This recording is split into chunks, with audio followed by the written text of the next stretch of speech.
Hi everyone. मेरा नाम है शरम मिश्रा एंड आज जिस टॉपिक पर मैं बात करने वाला हूँ शायद हर इंडियन पेरेंट मेरे अगेंस्ट रहे, but this is important. Hear me out. आजकल diabetes and hypertension has become way too common. Almost हर किसी को हो रहा है। So like at this point I think like almost 50% लोगों को होगा, क्या पता एटलीस्ट डायग्नोज नहीं हुआ होगा, कुछ को जिन्हें होगा।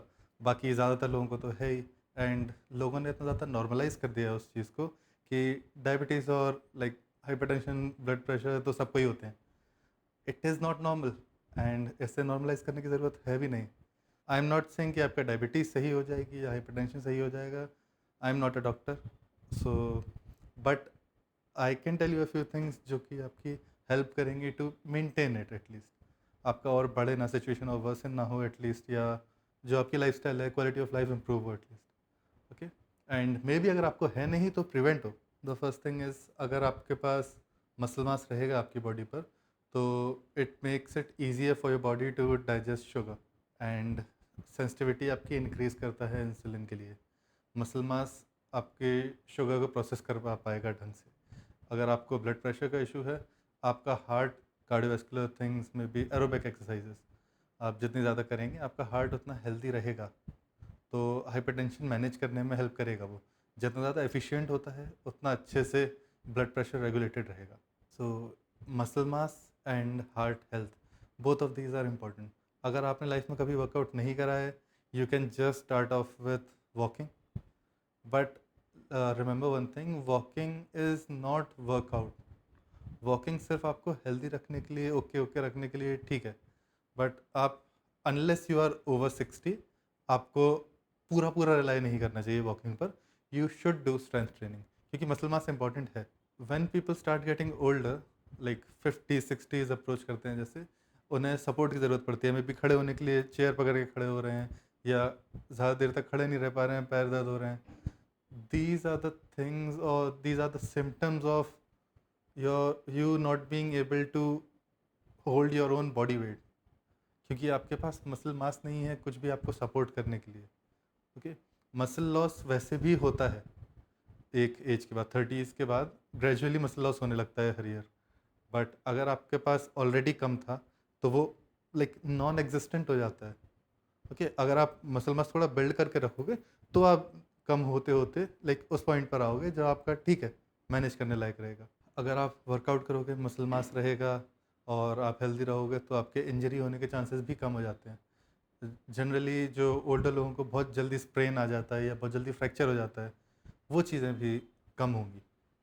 ये नहीं कह रहा हूँ कि ख़त्म हो जाएंगी, बट कम होंगी। वर्कआउट करने से एंडोर्फिन्स रिलीज होते हैं, बेसिकली हैप्पी हार्मोन्स। तो वर्कआउट आप करोगे, आपका मूड इम्प्रूव करेगा वो।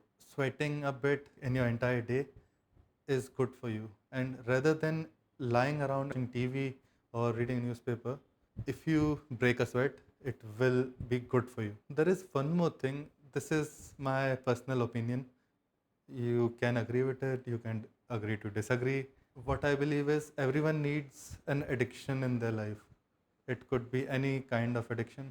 कुछ लोग अल्कोहलिज्म में चले जाते हैं, कुछ लोग ड्रग्स में चले जाते हैं, कुछ लोग फिटनेस में आ जाते हैं, कुछ लोग कार्डियोवैस्कुलर इवेंट्स में चले जाते हैं, running, cycling, Hyrox, CrossFit. But like you need something to look forward to.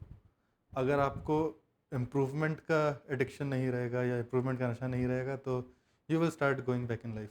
Life में कुछ भी स्टेबल नहीं होता है। Supposedly this is life, this is you. या तो आप आगे बढ़ते जाओगे या आप कुछ भी करना छोड़ दोगे तो आप पीछे आने लगोगे। स्टेबल कोई नहीं रहता है। It is all about the pace. आप बहुत ज़्यादा मेहनत करोगे, आप स्पीड में आगे जाओगे स्प्रिंट करके। आप कम मेहनत करोगे, थोड़ा स्लो आगे जाओगे। और अगर आप मेहनत करना ही छोड़ देते हो तो you will start going back. Nothing is stable in your life. Everything is either starts going forward और going backward. Just like business में there is a saying, if you are not growing you are getting close to bankruptcy. Either you grow and get bigger, or you get smaller and things start getting complicated. That was all what I had to say. You can like take this video seriously, or you can like just consider it a rant video from me and ignore it. So choice is yours. And but something I would like to add to this is, मेरा कोई like फ़ायदा नहीं है इस चीज़ में। All of this is from the heart. मैं कोई भी पर्सनल ट्रेनिंग प्रोवाइड नहीं करता हूँ या कोई भी अल्टीरियर मोटिव नहीं है, तो like I won't benefit from this in any way. It is your and your family's decision. Okay guys, then see you in the next video. Bye bye.